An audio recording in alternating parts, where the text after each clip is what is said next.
Assalamualaikum warahmatullahi wabarakatuh. Selamat sore. Kembali lagi di acara Class of Development Studies yang pada sore hari ini membawakan tema tentang inovasi penanggulangan kemiskinan pasca COVID-19 di tahun 2020. Langsung saja di sini saya akan memperkenalkan dua narasumber daripada diskusi pada sore hari ini. Yang pertama yaitu sahabat Muhammad Yayan Hidayat sebagai peneliti yang sudah cukup handal dalam sebuah diskusi internasional seperti itu ya. Ya. Kayaknya gitu lah Mas. Siap. Yang kedua yaitu sahabat Muhammad Lutfil Hakim yang pada kesempatan sore hari ini menggunakan virtual. Selamat sore Mas Lutfil Hakim, bisa dengar suara kita berdua Mas? Kita sapa dulu Mas Upi yang lagi di NTT. Siap. Oke. Langsung saja untuk mempersingkat waktu, untuk pemaparan pertama yaitu kepada sahabat Yayan Hidayat, bisa memberikan paparan awal terkait materi tentang inovasi penanggulangan kemiskinan. Waktu dan tempat saya persilahkan terlebih dahulu. Oke. Nah, makasih Mas. Jangan terlalu tegang karena kita cuman diskusi biasa aja ya, ngobrol-ngobrol biasa. Perkenalkan, saya Yayan, gak pakai Muhammad Mas, berat sekali gitu. Di diskusi CIPA kali ini kita sebenarnya mau fokus untuk membahas inovasi penanggulangan kemiskinan, apalagi di tengah pandemi COVID-19. Kita tahu ada banyak efek kemudian yang ditimbulkan oleh wabah virus, tidak hanya pada aspek kesehatan tapi juga aspek ekonomi. Kita tahu juga di per Maret 2020 ini angka kemiskinan cukup naik ya, bukan cukup naik lagi, kita mengalami angka kemiskinan yang peningkatan angka kemiskinan yang signifikan. Misalkan persentase penduduk miskin pada Maret 2020 ini menurut data BPS itu sebesar 9,78%, meningkat sekitar 0,56% terhadap September 2019 dan meningkat 0,37% poin terhadap Maret 2019. Jadi Mas bisa lihat kemudian efek gimana kemudian efek COVID-19 ini terhadap perekonomian kita. Tapi juga pemerintah kalau saya lihat kemudian berada dalam situasi dilematis, karena dalam satu sisi kita harus memproteksi warga negara terutama dalam aspek kesehatannya ya. Satu sisi juga kita juga harus melakukan peningkatan ekonomi, atau bagaimana caranya ekonomi bisa terus bergerak meskipun kita tahu kebijakan publik di beberapa dalam 3 bulan belakangan, 4 bulan belakangan itu pemerintah menerapkan PSBB ya, terus juga semua aspek kegiatan itu dibatasi dan sebagainya. Nah, dalam hal ini wajar-wajar saja ketika kemudian berefek pada peningkatan kemiskinan misalkan, tapi itu tugas dari kita semua untuk bagaimana caranya menemukan format yang tepat untuk melakukan inovasi penanggulangan kemiskinan. Nah, hari ini kita akan membahas itu. Saya mau lanjut. Kita tahu misalkan BPS baru-baru ini juga mempublikasikan datanya bahwa persentase jumlah penduduk miskin menurut pulau itu paling banyak itu di Sumatera, Jawa, ya, Bali dan Nusa Tenggara, ya, terus Maluku dan Papua. Nah, kalau kita lacak lagi lebih dalam, ya, gap antara kemiskinan perkotaan dan pedesaan itu, kita tahu kemiskinan pedesaan cukup, kalau bahasanya BPS itu kedalaman kemiskinan di tingkat pedesaan itu cukup tinggi. Nah, itu dalam rentang 13,12%. sampai 28,15%. Itu kemiskinan pedesaan. Sementara kemiskinan perkotaan itu 7,48 sampai 8,56%. Itu rentangnya. Selain itu juga saya lanjut ke bagaimana kemudian tingkat kemiskinan ini sebetulnya kita memandang tingkat kemiskinan itu, maksud saya adalah aspek yang multidimensional. Kenapa? Yang penanganannya itu tidak hanya menyangkut faktor ekonomi semata, tetapi juga menyangkut faktor sosial, politik, dan budaya. Nah, tugas kita adalah bagaimana kemudian hari ini meskipun ekonomi global sekarang sedang mengalami krisis yang cukup signifikan, bagaimana ekonomi domestik ini bisa bertahan. Nah, ada banyak faktor-faktor kemudian kalau misalkan teman-teman bertanya ya, apa kira-kira faktor yang mempengaruhi tingkat kemiskinan misalkan. Kenapa kemudian pandemi Covid ini bisa berpengaruh terhadap tingkat kemiskinan misalkan. Kita lihat misalnya, salah satu contoh, saya berikan contoh. Pada periode September 2019 sampai Maret 2020, itu kan periode Covid ya. Nah, secara nasional itu harga eceran beberapa komoditas pokok mengalami kenaikan. Antara lain itu ya, beras 1,78% kenaikannya, daging ayam ya itu 5,53%, minyak goreng 7,06%, gula pasir 13,35%, dan telur ayam itu 11,10%. Kenaikan komoditas bahan pokok itu tentu berpengaruh terhadap ekonomi rumah tangga. Nah, sementara ekonomi Indonesia ini bertumpu pada pergerakan ekonomi rumah tangga. Nah, itu nanti akan dijelaskan lebih lanjut juga dengan pemateri selanjutnya, Mas Rufi ya. Juga Mas Rufi juga bakal nanti lebih banyak membahas soal bagaimana kemudian digitalisasi itu bisa berpengaruh terhadap pengentasan kemiskinan. Kita serahkan kepada ahlinya itu nanti. Nah, menurut saya pribadi tantangan recovery kemiskinan nanti dalam kuartal 3 nanti itu adalah krisis ekonominya secara global. Kenapa? Karena krisis kali ini tuh jauh lebih kompleks, besar dan luas dibandingkan dengan krisis ekonomi global tahun 2008. Nah, saat itu ekonomi Indonesia masih bisa tumbuh positif 4,6% tahun 2009 ya, dari 6,0% tahun 2008. Nah, dengan defisit pertumbuhan ekonomi sekitar 1,3% sekarang pada semester 1 2020, dibutuhkan akselerasi pertumbuhan yang signifikan pada kuartal 3 dan 4 agar bisa terhindar dari resesi. Kan sekarang banyak nih Mas yang gembor-gemborin ya, wah Indonesia akan menghadapi resesi dan sebagainya. Nah, bagaimana kemudian ekonomi kita bisa tetap bertahan meskipun ancaman resesi itu terus menghantui. Kira-kira begitulah. Nah,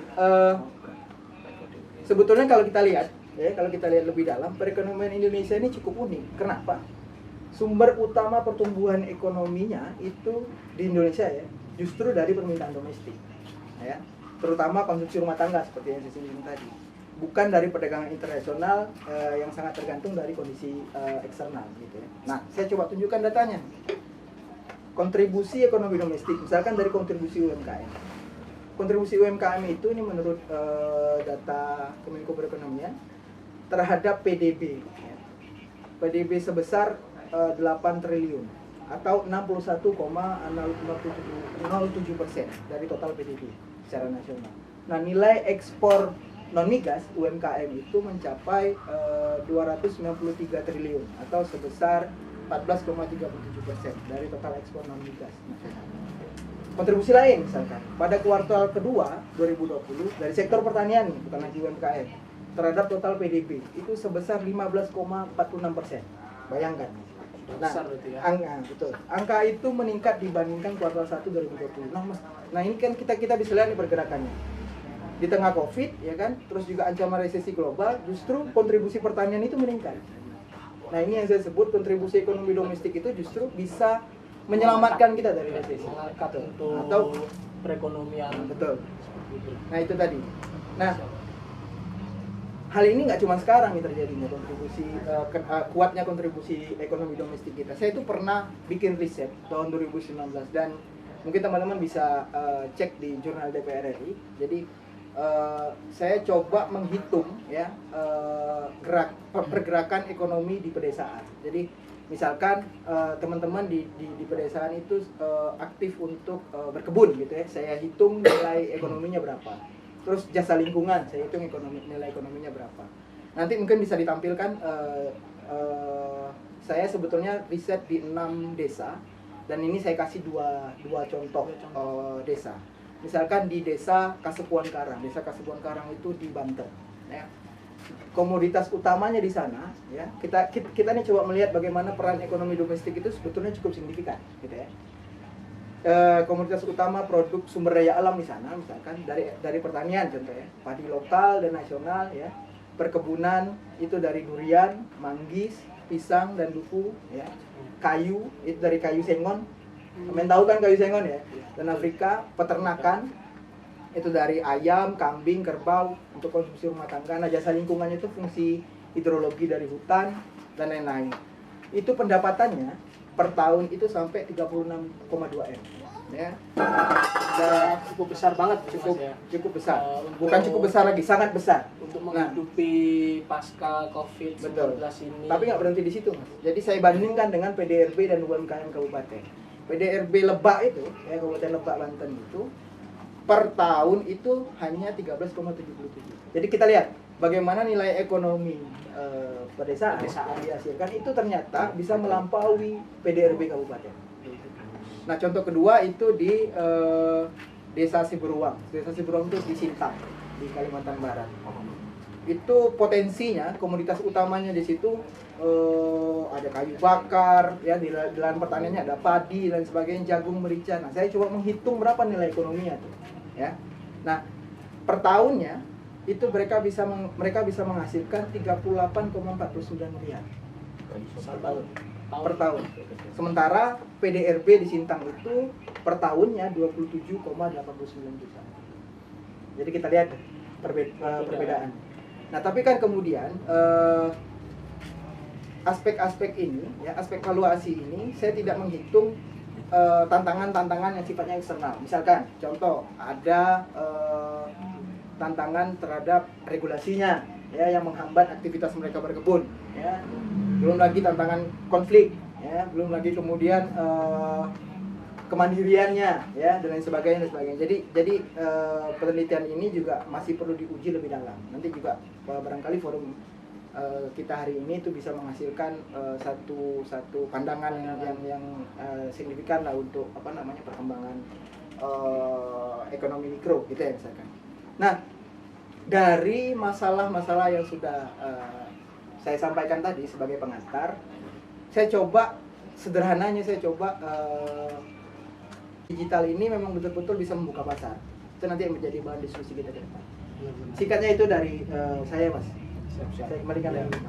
Oke, kita beri aplaus dulu kepada narasumber pertama kita. Saya cuma pemantik aja. Seperti itu, siap. Jadi tadi itu sudah dipaparkan terkait materi tentang solusi, kemudian tentang data masalah yang ada di Indonesia hari ini, terus bagaimana negara juga sudah memaksimalkan dana-dana yang sudah ada itu digunakan untuk penanggulangan atau penanganan kemiskinan. Sebenarnya kemiskinan itu kan tidak hanya pasca COVID ini saja. Iya. Dari 2016 itu sudah memang 5 tahun terakhir angka kemiskinan di Indonesia itu sudah menurun. Cuma kemudian COVID menjadi pasca COVID ini itu menjadi salah satu faktor peningkatan seperti itu. Oke, untuk selanjutnya narasumber kedua yaitu Kak Ufi bisa memaparkan terkait digitalisasi ekonomi, tentang penanganan kemiskinan pasca COVID-19. Waktu dan tempat saya silahkan. Ya.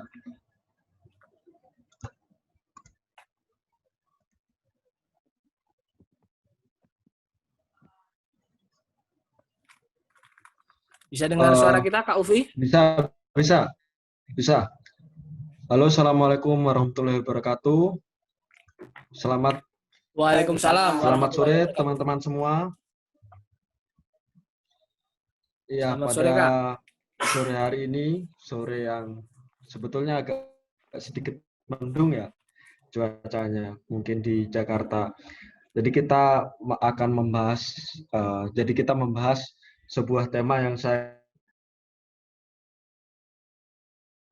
terima kasih terlebih dahulu kepada saudara moderator yakni Mas Huda yang sudah memberikan kesempatan waktu kepada saya, dan kepada narasumber pertama yakni Mas Yayan. Ya, tadi disampaikan bahwa beliau adalah hanya sebagai pemantik saja, tapi saya kira paparan pertama itu luar biasa sekali, bisa memberikan sebuah gambaran. Selalu menjadi yang pertama ya, Kak? Memang Mas Upi ini Ya, terkenal merendahnya sudah gitu Iya, ya. betul. sudah bisa memberikan gambaran secara makro dan mikro, bahkan bagaimana ekonomi kita atau gejolak ekonomi kita diterpa pandemi.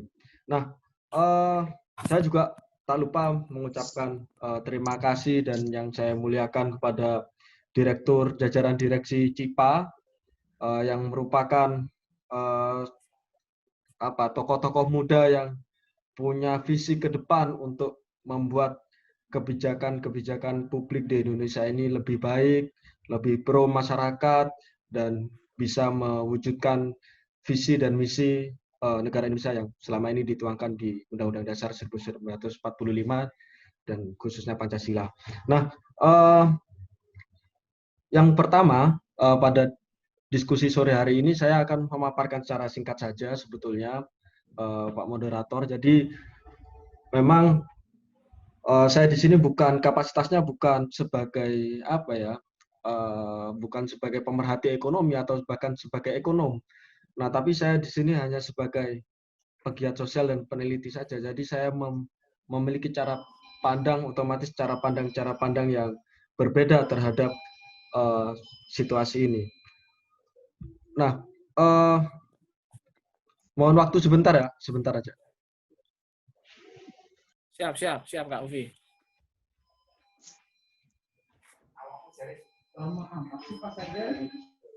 Iki sok dikat.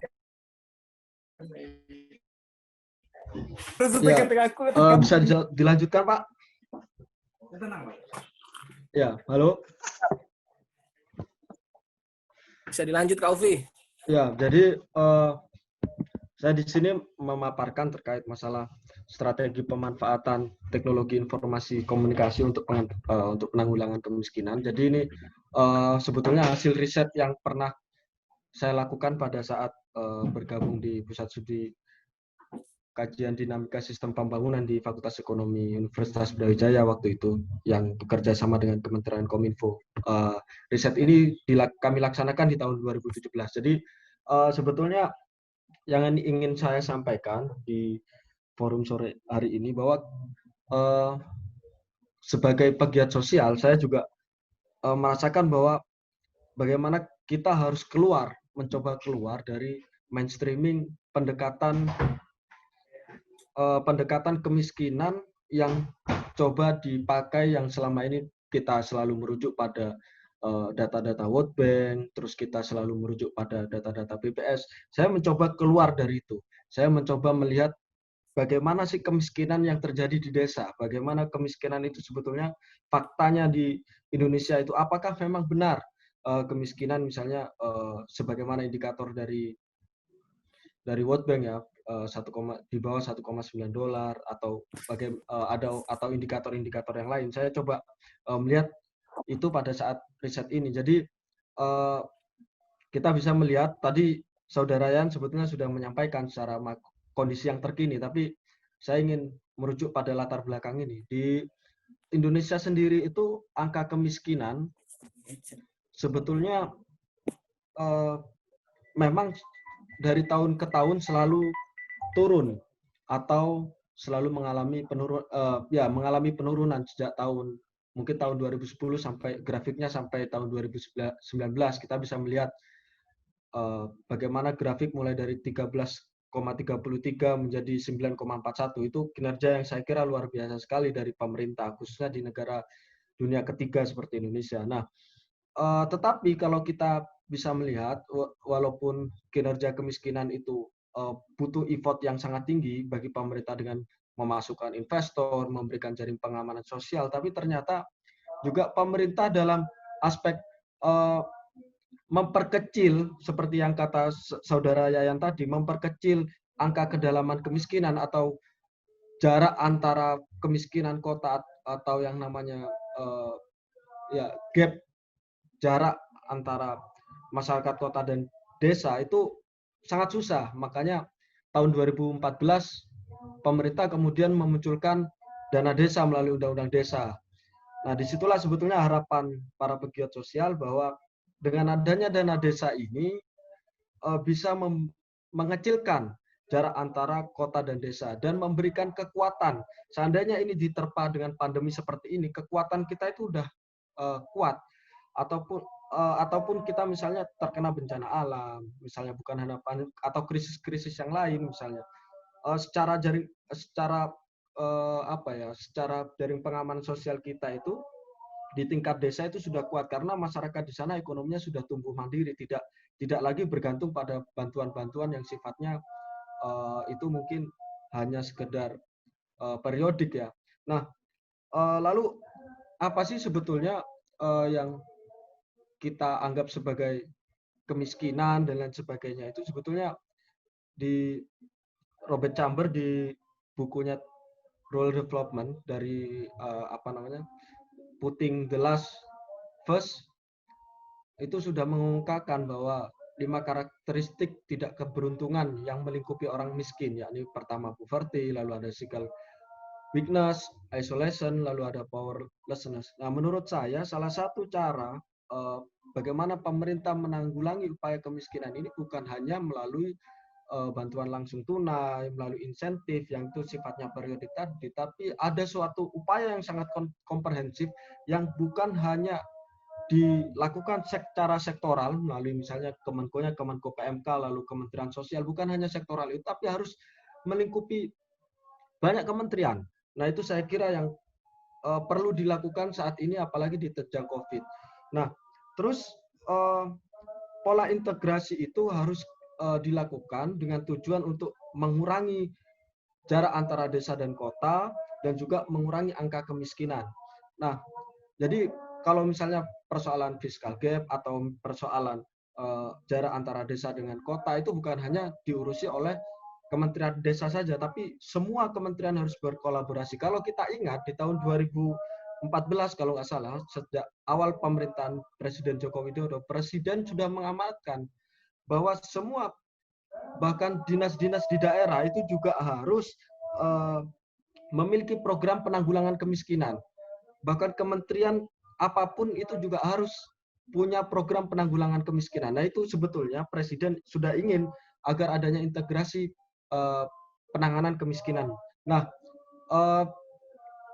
ada banyak dampak di saat COVID ini. Yang pertama adalah seperti yang dikatakan peneliti Indef ini yang bernama Fadil Hasan, bahwa saya ingin bicara di sektor UMKM aja, bahwa ternyata ada kehilangan pendapatan, kehilangan usaha, lalu kesulitan untuk membayar kewajiban kredit. Ini sektornya UMKM ya, masih belum pada persoalan bagaimana sih petani misalnya, lalu bagaimana unit desa, lalu bagaimana kelompok tani ya yang sifatnya komunal itu pasti mereka terdampak dengan pandemi ini. Nah, itu perlu sebuah upaya khusus. Nah, kita sebut dalam diskusi ini namanya pola inovasi. Kita harus membuat terobosan-terobosan baru, tidak bisa stagnan ataupun tidak bisa menggunakan cara kerja lama. Makanya di Presiden juga dalam beberapa waktu lalu di rapat terbatas sebetulnya dengan para menteri juga menginginkan bahwa harus ada upaya penanganan yang luar biasa, bukan hanya yang biasa-biasa saja untuk menangani persoalan ekonomi di masa COVID ini. Nah, saya kira apakah pertanyaannya pemerintah bisa? Sangat bisa saya kira. Di masa COVID ini, misalnya pemerintah bisa melakukan sekarang itu pengambilan keputusan yang sangat adaptif, bisa mengambil keputusan lebih cepat, bisa lebih kolaboratif, transparansi publik sekarang sudah mulai baik, misalnya seperti lihat di covid19.go.id itu. kita sudah bisa melihat bagaimana signifikansi pemerintah dalam menayangkan data-data terupdate. Nah, sebetulnya kalau kita bisa menggunakan pemerintah bisa menggunakan cara itu untuk penanggulangan kemiskinan, saya kira juga pasti bisa. Lalu bagaimana sekarang ada juga kampanye Bangga Buatan Indonesia yang itu munculnya justru di masa COVID ini. Itu juga proses digitalisasi bisnis perekonomian di Indonesia. Saya kira itu adalah refleksi kita ya di saat COVID-19 ini. Di satu sisi, di satu kebaikan. Sebetulnya itu adalah potensi. Nah, sekarang saya kembali lagi ke paparan bahwa di sini ada beberapa hal yang ingin saya sampaikan terkait paparan ini, bahwa ini adalah salah satu latar belakang kenapa kita harus membuat sebuah cara terobosan baru untuk mengeluarkan masyarakat miskin dari kemiskinannya. Dalam penelitian ini, misalnya latar belakangnya adalah ini datanya waktu itu data tahun 2016, di mana angka kemiskinan itu masih 27,76 juta, dan seperti halnya tadi disampaikan Yayan, angka tertinggi berada di luar Jawa, Papua, Papua Barat, NTT, Maluku, dan Gorontalo. Nah, lalu kita juga mempunyai latar belakang bahwa selama ini program pengentasan kemiskinan di Indonesia seperti keluarga produktif, beras miskin, kartu perlindungan sosial itu belum memberikan dampak yang sangat signifikan terhadap upaya pengentasan kemiskinan. Bahkan untuk masalah Raskin misalnya, atau yang sekarang diganti Rastra terus diganti lagi, itu juga pada kenyataannya diimplementasinya di lapangan tidak tepat sasaran, lalu selalu ada permasalahan tidak tepat sasaran, lalu kualitas berasnya juga jelek. Nah, itu saya kira dalam proses yang seperti itu cukup sulit ya untuk bagaimana mengeluarkan masyarakat miskin dari situ. Nah, oleh karena itu kita mempunyai terobosan dan punya ide gimana sih caranya TIK ini bisa menjadi sebuah sarana untuk pemberdayaan masyarakat mengenai pengentasan kemiskinan. Jadi kemiskinan ini kan bukan hanya persoalan masyarakat itu tidak punya uang, tapi masyarakat itu mungkin terbatas ilmu pengetahuannya. Kenapa dia terbatas ilmu pengetahuannya? Mungkin secara tempatnya tidak aksesibel, atau secara aksesibilitas pengetahuan, misalnya tempat lokasi pendidikan sangat jauh, atau misalnya dia selama ini belum mendapatkan instrumen-instrumen pengetahuan. Nah, itu yang menyebabkan kemiskinan misalnya. Nah, itulah kenapa desa-desa, khususnya desa terpelosok atau terpencil, selalu menjadi lumbung kemiskinan. Nah, kemiskinan juga bukan hanya terkait masalah berapa sih pendapatan orang itu. Kadang-kadang kalau kita di desa juga menanyakan seseorang, Pak, Bapak miskin ya? Atau dengan kondisi seperti ini, apakah Bapak merasa miskin? Rumah yang dari bambu, lalu lantai tidak ada. Mereka menyebutkan tidak miskin, karena mereka menganggap selama dia masih menghidupi sawah, selama dia masih bisa menghidupi peternakan, bisa makan, itu bisa menyekolahkan anak, itu bagi mereka bukan miskin. Nah, inilah sebetulnya yang digali di proses penelitian ini. Nah, lanjut, jadi penelitian ini respondennya adalah waktu itu terdiri dari masyarakat miskin klaster 2-3, lalu terdiri dari pemerintah desa dan tokoh masyarakat, lalu ada kelompok masyarakat, lalu lokasi penelitiannya ada 3 klaster, yakni pesisir, dataran rendah, dan dataran tinggi. Nah, kami mengambil 3 klaster ini sehingga kita melihat karakteristik dari masing-masing kemiskinan.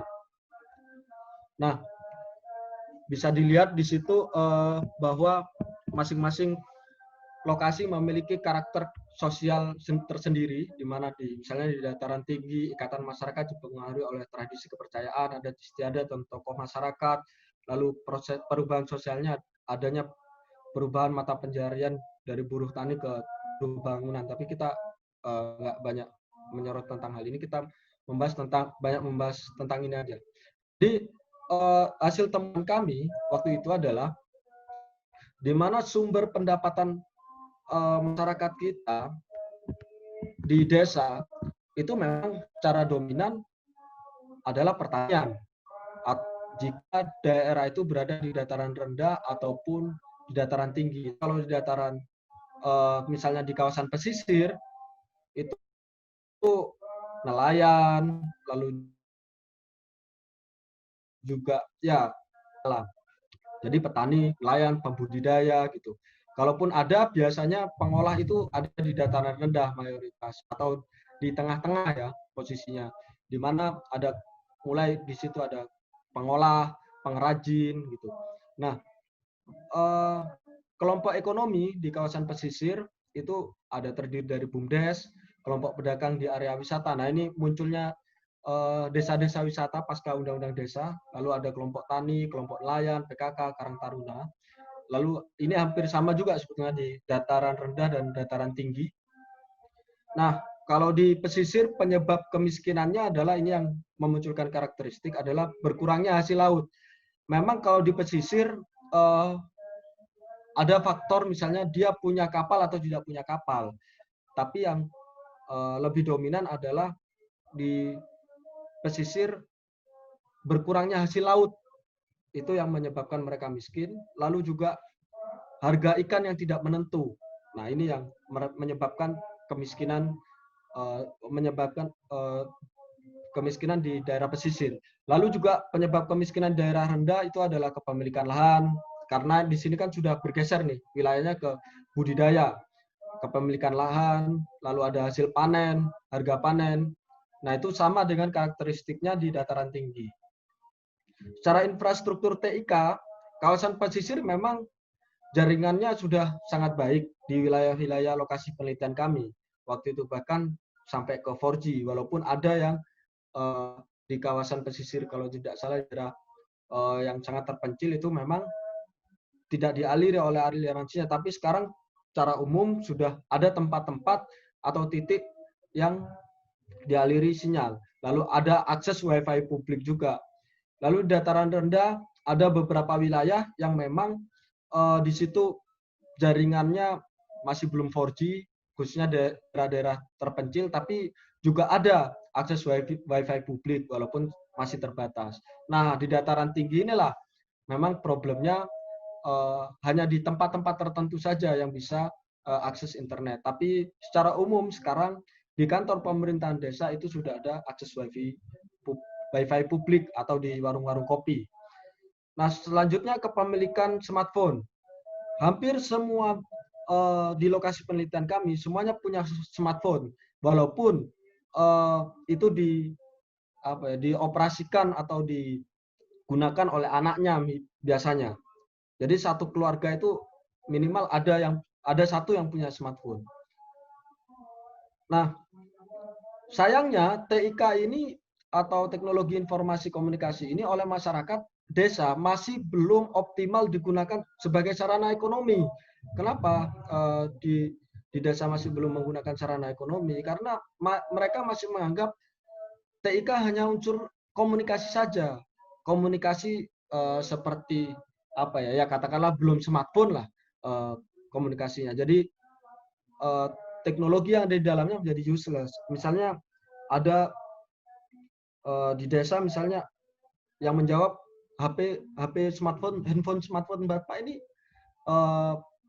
digunakan untuk apa saja? Hanya untuk WhatsApp, hanya untuk apa? Tapi dia untuk akses menjual sesuatu hasil taninya, hasil produksi nelayannya itu masih belum digunakan. Nah, ini saya kira perlu untuk didorong ya saat ini bagaimana masyarakat itu kita kembangkan bahwa TIK bukan hanya persoalan TikTok ataupun Instagram ataupun WhatsApp saja, tapi juga perlu hal-hal yang lain saya kira yang bisa untuk bukan saya kira tapi hasil dari penelitian ini perlu untuk digunakan sebagai sarana ekonomi. Nah, secara need assessment-nya itu adalah perlu sebuah masyarakat itu membutuhkan apa sih untuk di need assessment ini? Pertanyaannya masyarakat membutuhkan apa terkait bagaimana mereka keluar dari zona kemiskinan. Ternyata mereka bukan butuh bantuan Raskin, bukan butuh bantuan BLT. Itu jawaban yang saya kira membuat waktu itu saya sebagai peneliti membuat saya, oh ternyata bukan seperti halnya yang diberikan pemerintah saat ini. Belum tentu masyarakat waktu itu membutuhkan beras. Secara jangka panjang ternyata mereka butuh yang namanya inovasi sekarang ini. Masyarakat desa butuh yang namanya, misalnya kalau petani itu butuh gimana sih caranya kalau pupuk mahal mereka bisa bikin pupuk sendiri yang murah. Jadi ini kan sangat memotong rantai produksi. Lalu nelayan misalnya, bagaimana mereka punya inovasi mengolah ikan hasil melaut tidak harus tergantung pada tengkulak. Nah ini saya kira berarti kan butuh pengetahuan mereka itu agar mereka tidak hanya menjual secara konvensional. Nah, sehingga mereka butuh yang namanya pengetahuan, tapi mereka juga perlu disiapkan yang namanya marketplace atau akses pasar. Nah, ini tugasnya pemerintah yang mungkin bisa juga menggandeng yang namanya badan usaha, baik badan usaha milik swasta atau badan usaha milik negara. Saya kira pemerintah perlu hadir di sini, apalagi di saat COVID ini. Saya kira bisalah tindakan yang saya katakan kalau pemerintah serius dalam menggarap hal yang seperti ini adalah sebuah tindakan yang revolusioner ya, sangat transformatif sekali. Bagaimana pemerintah bisa melakukan pemberdayaan secara cepat. Ini kan dalam teori pembangunan masuk pada wilayah-wilayah bagaimana kemiskinan itu bisa dientaskan melalui cara pemberdayaan sebetulnya. Siapa yang bisa melakukan pemberdayaan? Nanti banyaklah instrumen-instrumen itu. Nah, waktu itu kita menemukan yang namanya semacam aplikasi lah. Ini hanya nama aplikasinya hanya bukan masalah sebetulnya, tapi yang kita sebut bahwa ada sebuah platform atau sebuah dashboard khusus yang itu merupakan sebuah fungsinya adalah sebuah marketplace. Nah, fungsi juga sebuah diskusi pengetahuan. Misalnya kita sekarang kalau mahasiswa ya, kita melihat YouTube. Dengan melihat YouTube kita bisa melihat gimana sih cara citasi, gimana sih cara mengutip yang benar, gimana cara gimana cara melakukan memahami metode penelitian misalnya. Nah, itu juga perlu dihadirkan kepada masyarakat. Cuman sosialisasinya, toolsnya harus berbeda. Masyarakat harus punya dashboard khusus. Misalnya, saya seorang petani, saya nggak butuh YouTube. Kebanyakan kalau YouTube, tapi di situ ada dashboard yang misalnya saya ini petani, maka saya ingin melihat inovasi apa saja sekarang di bidang pupuk, misalnya pupuk pertanian. Atau misalnya saya ingin melihat wilayah mana saja yang butuh tebu misalnya saat ini untuk industri gula misalnya, wilayah mana aja. Nah itu saya kira perlu keseriusan di situ. Kita punya aplikasi yang on time, yang real time maksud saya, terkait masalah kebutuhan masyarakat khususnya di bidang ekonomi kelas bawah ya, saya katakan demikian di diskusi ini. Nah, ini saya kira proses kelembagaannya, jadi nanti dalam hasil dari penelitian ini bahwa masyarakat memang cara petani bukan tidak individual ya sifatnya, tapi kelompok sifatnya. Jadi nanti masyarakat itu dia bukan sendiri-sendiri pegang HP-nya, tapi dia punya kelompok, misalnya kelompok tani maju makmur misalnya. Nah, itu kan ada satu yang bisa IT, misalnya anaknya Pak Zainuri misalnya. Anaknya Pak Zainuri nanti mengoperasikan komputer itu. Oh Pak, di sini ternyata ada inovasi ini. Sekarang ada muncul. Dan jadi proses itu nanti yang akan dilakukan. Misalnya di desa X misalnya punya inovasi bahkan mereka terkait penanganan hama apa yang efektif tanpa harus menggunakan pestisida, itu bisa diupload. Nanti mungkin dengan kerjasama kita dengan badan usaha milik swasta, maka akan ada insentif-insentif yang diberikan pada mereka yang sedang mengunggah konten-kontennya, dan para penontonnya itu merasa ini konten yang bermanfaat. Itu saya kira bisa diberikan insentif. Nah, itu saya kira jadi ada dua, yakni aplikasi itu berbasis learning center dan yang kedua berbasis e-commerce. Saya kira proses itu yang perlu menjadi boldline atau yang perlu di bold atau yang menjadi headline lah dari ending dari penelitian ini waktu itu. Nah, saya kira cukup sampai di sini Pak Moderator Mas Huda terkait masalah diskusi bagaimana penanganan kemiskinan. Jadi saya memang setuju dengan Yayan tadi bahwa memang secara jangka pendek sekarang pemulihan ekonomi nasional yang bisa menanggulangi kemiskinan. Tapi kita juga perlu sekaligus cara jangka pendek, perlu jangka panjangnya seperti apa. Karena ya memang namanya ekonomi ini selalu berubah-ubah. Ekonomi makro ini ada bencana, ada faktor negara misalnya, bahkan perang misalnya, atau kejadian bencana sosial, bencana seperti tragedi seperti bom misalnya. Nah itu yang perlu diperhatikan secara bersama. Saya kembalikan kepada Pak Moderator, mic-nya bisa dinyalakan. Terima kasih. Siap, Kak Ufi, terima kasih banyak atas pemaparan dari materi yang disampaikan. Cukup menarik, dan mungkin nanti kita hari ini virtual, di lain waktu kita dapat berdiskusi secara langsung dengan Kak Yayan juga, untuk membedah lebih dalam terkait penanganan ekonomi daripada pasca COVID-19 ini, bagaimana strategi-strategi taktis yang bisa disampaikan oleh gerakan kaum muda lah, yang seperti Kak Ufi tadi sampaikan itu. Setuju. Kemiskinan itu tidak hanya tidak punya uang atau karena ekonomi yang rendah, tetapi karena ilmu pengetahuan yang bagaimana kita itu sebagai warga negara Indonesia itu sebenarnya kreativitas yang kita lakukan setiap hari itu bisa menghasilkan ekonomi ataupun uang kerakyatan lah, seperti itu kan Kak Ufi maupun Kak Yayan ya, seperti itu. Betul. Iya. Saya pikir menarik ya, Iya. dari Mas Sufi tadi. Kemudian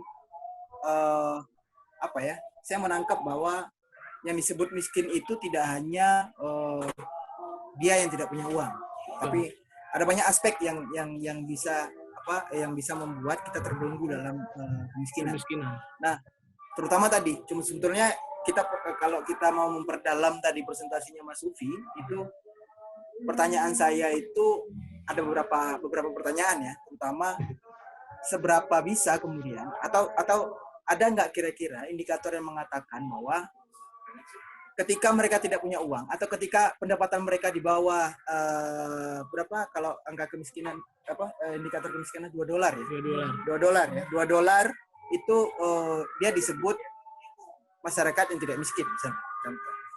Pertanyaan yang kedua itu, adakah kemudian implikasinya ketika kita bisa memanfaatkan internet ya, TIK tadi, dengan pengentasan kemiskinan? Saya pikir data-data ini menarik untuk kita dalami, terutama pertanyaan-pertanyaan tadi. Betul. Dalam hal lain misalkan bagaimana dengan desa-desa yang berada di kawasan pegunungan. Contoh tadi, apakah kemudian mereka bisa memanfaatkan akses internet, terutama apalagi kalau kita lihat persebaran infrastruktur, terutama jaringan gitu ya, itu kan nggak semua desa bisa terjangkau. Iya. Nanti kita bisa minta tanggapan lebih dalam misalkan dari Mas Sufi. Tapi yang poin yang menarik menurut saya itu adalah ternyata ya akses ekonomi digital ini justru bisa menjadi pasar baru ya, apalagi di tengah COVID kan semua serba terbatas. Mau tidak mau memang kita harus mengkonversi kegiatan-kegiatan ekonomi kita dalam akses digital. Temuan tadi dari risetnya yang dilakukan oleh Mas Sufi, justru kita bisa melihat bahwa ternyata jauh sebelum COVID ya, kita tuh sebetulnya sudah punya potensi itu. Tinggal kemudian kita bisa menguji lebih dalam apakah memang ekonomi digital tadi bisa menjadi satu faktor inovasi penanggulangan kemiskinan. Contoh begitu. Kalau misalkan itu bisa efektif gitu ya, mau tidak mau kan ke depan kita memfokuskan ekonomi digital ini sebagai instrumen baru, atau ke depan kita bisa menciptakan inovasi-inovasi baru, misalkan produk pertanian ya, kita bisa buat portalnya atau kita bisa buat platform sendiri supaya bisa disalurkan bukan hanya di domestik tapi juga ranah-ranah internasional. Dalam hal lain misalkan kerajinan tangan, ekonomi rumah tangga dan sebagainya bisa kita pasarkan. Sebetulnya sekarang sudah banyak ya, banyak platform kita temui, tapi memang beberapa diskusi saya misalkan itu masih ada kendala terutama dalam kapasitas kita untuk memanfaatkan digital sebagai instrumen pasar baru. Kira-kira begitu. Itu Mas Ufi. Ya, Tanggapan saya. saya langsung merespon aja Pak Moderator ya. Siap. Ya, jadi teman-teman yang di rumah memang ini diskusi yang sebetulnya sangat kali kalau kita kalau kita brainstorming lebih dalam memang. Jadi pertanyaan Mas Yayan tadi khususnya terkait di mana indikator ketika tidak punya uang, apakah dia tidak disebut ketika dia nggak punya uang dia disebut miskin. Tapi ada nggak selain itu indikator-indikator lain? Saya kira ada indikator lain, misalnya kayak bagaimana desa tertinggal, misalnya indeks desa membangun misalnya, itu punya indikator-indikator untuk menyebutkan desa tertinggal. Dari situ di desa-desa tertinggal saya kira di situ juga ada ada indikator juga terkait bagaimana melihat masyarakat miskin di sana. Memang pada proses pembuatan indikator ini saya kira kita tidak bisa secara paradigma kritis, ini menggunakan paradigma kritis ya. Saya kira tidak bisa kita menggunakan indikator yang kemudian disamakan. Misalnya kita menyamakan indikator kemiskinan di Jakarta dengan di Jambi. Gimana Mas Yayan? Sama atau tidak? Nah, tentu ini tidak sama. Saya kasih contoh misalkan ya. Saya kasih contoh Mas Ufi. Ternyata misalkan jadi waktu itu juga misalkan tadi saya juga melakukan riset di Kasibuan Karam dan sebagainya. Yeah. Ketika pendapatan mereka di bawah $2 tadi, belum tentu mereka disebut sebagai masyarakat miskin atau masuk dalam kategori kemiskinan, gitu ya. Betul. Jadi gitu. Karena mereka bisa menghasilkan misalkan komoditas-komoditas pertanian, gitu ya. Mereka bergantung terhadap kebun mereka, gitu ya. Yang penting kebutuhan dasar mereka itu terpenuhi. Nah, kalau misalkan tadi Kak, saya mau mendalami ya, jika kemudian indikatornya adalah keterpenuhan kebutuhan dasar, ya. Jadi selama masyarakat itu mampu memenuhi kebutuhan dasar, apakah kemudian tapi kemudian pendapatan dia di bawah $2, apakah itu disebut sebagai miskin? Contohnya begitu. Nah, kan itu kan debatable ya. Ada banyak sekarang pun juga perubahan-perubahan yang terus kita kaji terkait indikator kemiskinan gitu ya. Nah, tadi Mas Ufi juga singgung itu, kemudian ketika orang tidak punya uang belum tentu itu disebut sebagai miskin. Nah, menurut saya apa kira-kira format dari Mas Ufi ya untuk menguji kembali ini indikator kemiskinan ini tadi nih? Ya, mungkin semakin menarik ya diskusi pada sore hari ini. Mungkin saja nanti bisa berlanjut di session berikutnya ya seperti itu. Siap. Antara Pak Moderator, sahabat masih mau menanggapi Bang Ufi dan siap. Mungkin ditanggapi sedikit sebelum kita nanti closing statement. Siap. Kepada Mas Ufi, dipersilakan. Ada closing statement ya? Kalau gitu pas closing statement aja tanggapan. Oke, siap.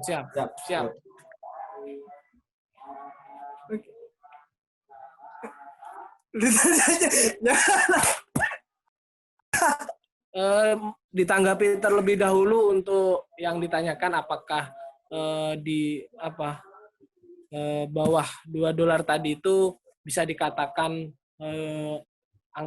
sebagai faktor kemiskinan. Oke, saya tanggapi dan sekaligus closing statement ya dari saya, Pak Moderator. Siap.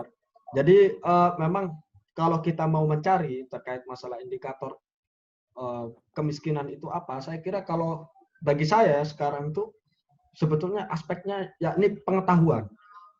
Yang pertama, bagaimana dia mempunyai pengetahuan yang lebih, ya pengetahuan seperti pendidikan dasar, ya dalam kategori indeks pembangunan manusia lah menurut saya, pendidikan SD, SMP, SMA. Misalnya di sebuah daerah tidak memiliki SD, SMP, SMA, maka bagaimana akses pengetahuannya? Maka dia harus tahu pengetahuan terkait kesehatan, dia harus tahu pengetahuan terkait masalah ekonomi di keluarga. Kalau setiap hari dia misalnya nih ya, bahkan kondisi terburuk, dia setiap hari hanya mengandalkan singkong untuk makan, dia tidak punya rumahnya hanya terdiri dari bambu, sangat tergantung dengan sumber daya alam, maka kita gali bagaimana sih dia mengatakan apa sih kondisi tersulit dalam hidupnya misalnya. Oh, kondisi tersulit bagi saya adalah ketika tidak punya air, ketika musim pacek, musim kemarau, terus misalnya yang membuat dia miskin adalah ketika anaknya anaknya sedang sakit, misalnya punya kebutuhan ke dukun, ternyata dukunnya sangat jauh. Nah, misalnya hal-hal demikian saya kira yang banyak indikator. Kalau kita tidak, saya tidak menggunakan sekarang ini, tidak bicara tentang teori pembangunan mainstream ya. Saya juga tidak menggunakan data data World Bank, $2 tadi sebagai acuan utama, tapi saya mencoba untuk memahami ataupun mencoba untuk keluar dari situ. Nah, lalu apakah adakah implikasi misalnya kalau menggunakan TIK bisa nanti keluar dari yang namanya, saya kira kalau implikasi akan sangat besar implikasinya. Kenapa? Karena orang itu kan dikasih pengetahuan.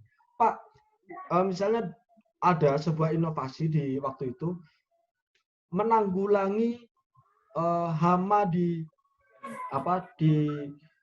hama tikus di sebuah sawah, ternyata tidak perlu seperti misalnya jebakan tikus, lalu pestisida dan lain sebagainya. Ternyata ada namanya inovasi akan popok bayi misalnya. Ini kan sangat mengurangi cost atau sangat mengurangi ongkos untuk pertanian. Nah, saya kira itu sesuatu hal yang menurut saya sangat bisa menekan ongkos produksi.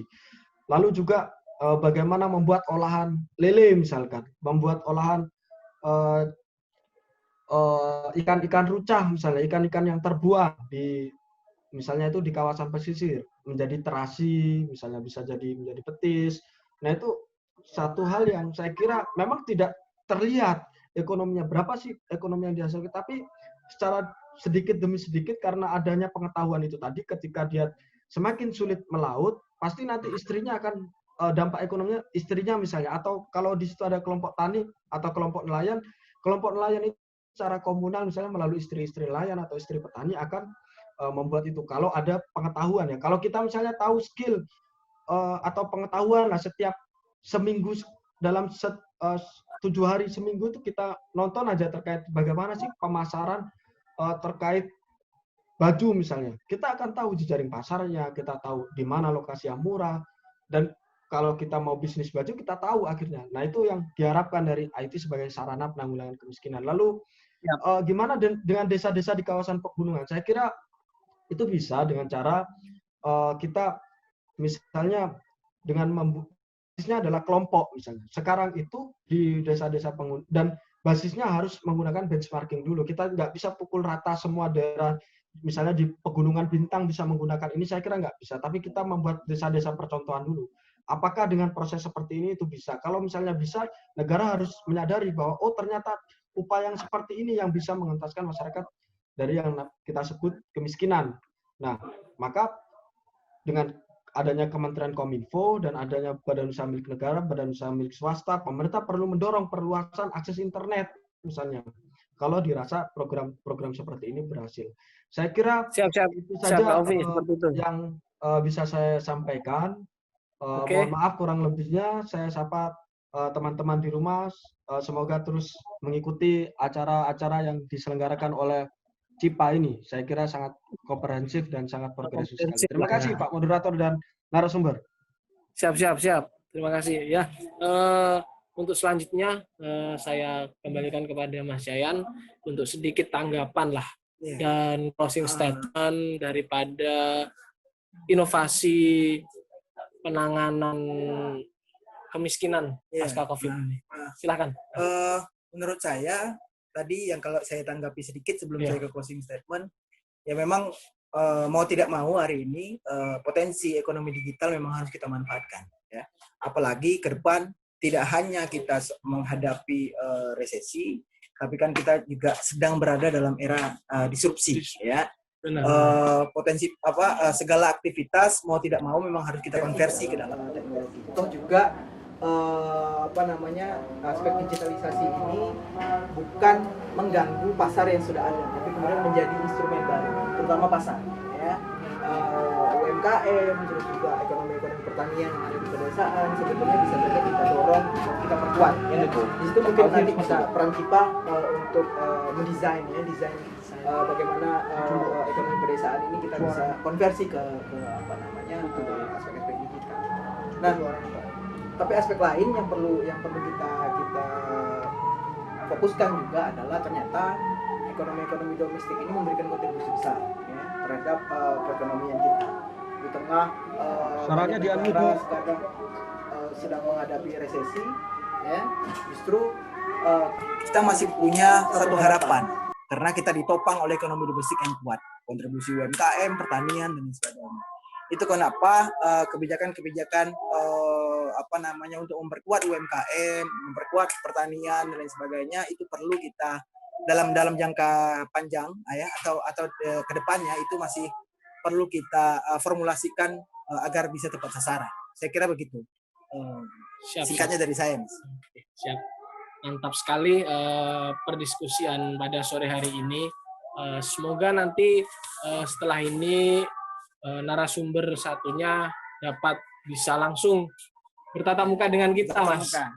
Di session kedua lah mungkin di CIPA ini kita semua dapat berkumpul lagi, kemudian membahas lebih dalam dan strategi-strategi efektif dan efisien untuk kedepannya itu CIPA itu membuat sebuah produk baru terkait bagaimana UMKM yang ada di Indonesia ini semua bisa diberikan sebuah platform yang bagus untuk bisa beredar di nasional maupun internasional. Jadi teman-teman di rumah terus ngikutin kegiatan kelas for development. Harus. Oke, mungkin itu yang dapat kita sampaikan. Terima kasih Mas Sufi yang ada di NTT tadi.